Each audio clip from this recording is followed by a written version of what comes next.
అహ్మదాబాద్ విమాన ప్రమాద దుర్ఘటనలో ఒక్కొక్కరు తమ అదృష్టాన్ని నమ్మలేకపోతున్నారు.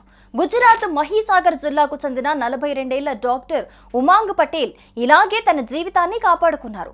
ఆయన తన భార్య, 2 పిల్లలతో కలిసి ఇంగ్లాండ్ నుంచి మే 24న ఇండియా వచ్చారు. జూన్ 12న తిరిగి లండన్ కు వెళ్లాల్సి ఉండగా జ్వరం వచ్చింది. ఈ పరిస్థితుల్లో వెళ్లొద్దని టికెట్ క్యాన్సిల్ చేసుకోమని భార్య కోరగా ఆయన అంగీకరించి ప్రాణాలు కాపాడుకున్నారు. కానీ ఆ విమానం కూలిపోవటంతో ఆయన భార్య తీసుకున్న నిర్ణయం ఆ కుటుంబ పెద్దగా ఉన్న ఆయననే కాపాడినట్లయింది. డాక్టర్ ఉమాంగ్ పటేల్ లండన్ లో వైద్యుడిగా తన కుటుంబాన్ని సంరక్షించటంలో ఎప్పుడూ ముందుంటారు. కానీ ఈసారి తన భార్య తీసుకున్న నిర్ణయం ఆయన జీవితాన్ని కాపాడింది.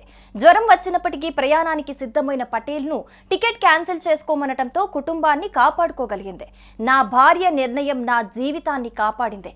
ఆమె ప్రేమ సంరక్షణ లేకపోతే నేనిప్పుడు ఇక్కడ ఉండేవాడిని కాదు అని భావోద్వేగానికి గురయ్యారు. ఈ దుర్ఘటనలో డాక్టర్ ఉమాంగ్ పటేల్ తన భార్య, పిల్లలతో కలిసి ఇండియా వచ్చినప్పుడు ఎవరు ఊహించలేదు. కానీ ఒక చిన్న జ్వరం, భార్య నిర్ణయం ఒక జీవితాన్ని కాపాడింది. కానీ ఈ దుర్ఘటనలో ఇతర కుటుంబాలు అనేక మంది అయిన వాళ్ళను కోల్పోయి తీవ్ర దిగ్భ్రాంతిలోకి వెళ్లిపోయారు.